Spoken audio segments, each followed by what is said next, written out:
ग्रंथों में भगवान और उनके भक्तों से जुड़े कई किस्से और कथाएं वर्णित हैं। उन्हीं में से एक है श्री कृष्ण और भक्त सुरथ की कथा। आखिर कैसे शेर कृष्ण के सामने ही हुआ, उनके प्रिय भक्त सुरथ का वध और क्यों श्री कृष्ण सुरथ का शीश अपने गोद में लेकर बैठे रहे। यह कथा महाभारत काल की है, जब कृष्ण दर्शन को व्याकुल उनके भक्त सुरथ ने अर्जुन से युद्ध करना तक स्वीकार कर लिया था।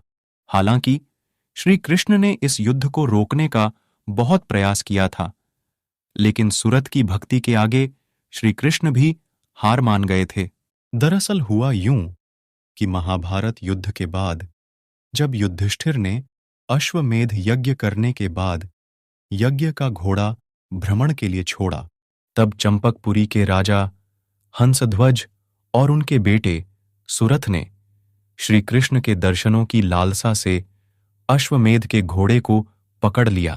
पिता और पुत्र दोनों ही श्री कृष्ण के परम भक्त थे और उन्हीं के हाथों से संसार का त्याग करना चाहते थे। इसी कारण से घोड़े को पकड़ने के बाद उन्होंने युद्ध की ललकार पांडवों के कानों तक पहुंचाई, जिसे सुन अर्जुन अपनी विशाल सेना समेत युद्ध के लिए निकल पड़े। जब युद्ध के मैदान में श्री कृष्ण ने अर्जुन और सुरथ को आमने सामने देखा तो वह विचलित हो गए। हालांकि यह एक भगवान का अपने भक्त की इच्छा पूर्ण करने का तरीका था। श्री कृष्ण को अर्जुन के साथ देख सुरथ अत्यंत भावुक हो गए। श्री कृष्ण ने भी अपने भक्त के हाव भाव और उसकी भक्ति पहचान ली है और अर्जुन को युद्ध से लेकर लौटने लगे। अर्जुन को कुछ समझ नहीं आ रहा था कि यह क्या हो रहा है और क्यों कृष्ण उन्हें सुरथ से युद्ध नहीं करने देना चाह रहे हैं। वहीं दूसरी ओर सुरथ ने जैसे ही कृष्ण को लौटते देखा, वह समझ गए कि ऐसे तो उनका उद्धार श्री कृष्ण के हाथों संभव नहीं।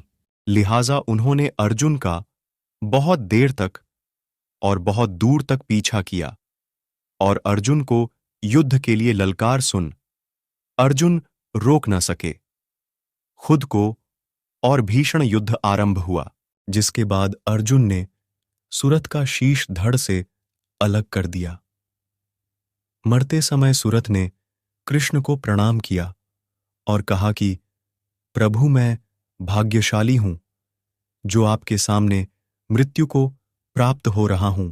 श्री कृष्ण ने सुरथ को आशीर्वाद दिया और युद्ध भूमि में अपने भक्त का शीश काफी समय तक गोद में लेकर बैठे रहे। फिर अर्जुन के टोकने पर उन्होंने अपने भक्त के शीश को सम्मान सहित उनके राज्य महल पुनः भेजा दिया। वीडियो अच्छी लगी तो लाइक सब्सक्राइब करके कमेंट में जय श्री कृष्ण जरूर लिखें।